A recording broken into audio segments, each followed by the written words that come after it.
எஃப்ஜேக்கும் அரோராக்கும் ஒரு சண்டைன்னு சொல்லியிருந்தேன்ல, அந்த சண்டை தான் இன்றைக்கி ப்ரமோ 4ல் போட்டிருக்காங்க. நானும் அதை ஒரு 10 வாட்டி பார்த்துட்டேன். அதில் என்ன தான் சண்டைன்னு புரியறதுக்கு எனக்கு என்ன புரிஞ்சுது அதை நான் சொல்கிறேன்.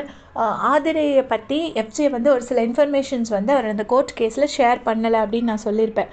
அதாவது ஐ ப்ளீட் கில்ட்டின்னு அவர் சொன்னதுனால அவர் ஆதிரையையும் காப்பாற்றி தன்னையும் காப்பாற்றிக்கிட்டார் அப்படின்னு நான் சொல்லியிருந்தேன். ஏன்னா அவர் அதோட டீட்டெயில்ஸ்குள்ளே போனால் ஆதிரை வந்து ஒரு வேகத்தில் அவங்க ஒரு ஃப்ரஸ்ட்ரேஷனில் கேஸ் கொடுத்துட்டாங்க. ஆதிரை மேலேயும் தப்பில்லை, பாவம் நம்ம ஒரு பையனை விரும்பணும், அவன் இன்னொரு பொண்ணோட க்ளோஸாக இருக்கானேன்னு சொல்லி அவங்களுக்கு ஒரு வயிற்றுச்சல் தாங்க முடியாமல் அவங்க கேஸ் கொடுத்துட்டாங்க. பட் அதில் எஃப்ஜே டீட்டெயில்டாக உள்ளுக்கு போனார்னா அதில் வந்து ஆதிரையோட சில விஷயங்களும் வெளியில் வரும். அதுவும் வேண்டாம், நம்ம மானமும் போக வேண்டாம்னு சொல்லி தான் எஃப்ஜே வந்து அந்த இடத்துல ஐ ப்ளீட் கில்ட்டின்னு சொல்லி வெளியே வந்தது அந்த கேஸ் விட்டு.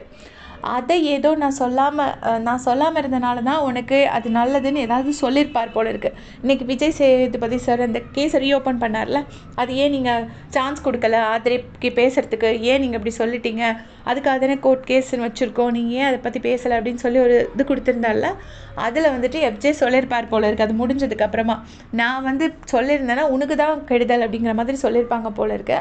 அதில் அரோரா ஏதாச்சும் கமெண்ட் பண்ணியிருக்கலாம். அதுக்கு எஃப்ஜே சண்டைக்கு போகிறாரு. என்ன சொல்கிறாருன்னா, உன்னை பற்றி எல்லாமே தெரியும், 10 வருஷம் கரியரே காலி, அந்த ரேஞ்சுக்காக நான் சொல்லிட்டேன், நான் சின்ன விஷயத்தை தானே சொன்னேன், அதுக்கே நீ இப்படி வர அப்படிங்கிற மாதிரி அரோரா கிட்ட கோவப்படுறாருன்னு நான் நினைக்கிறேன். அதுக்கு வந்துட்டு அரோரா வந்துட்டு நீ தானடா என்கிட்ட இப்போ சண்டைக்கு வந்த அப்படின்னு சொல்லிட்டு அரோரா சொல்கிறாங்க.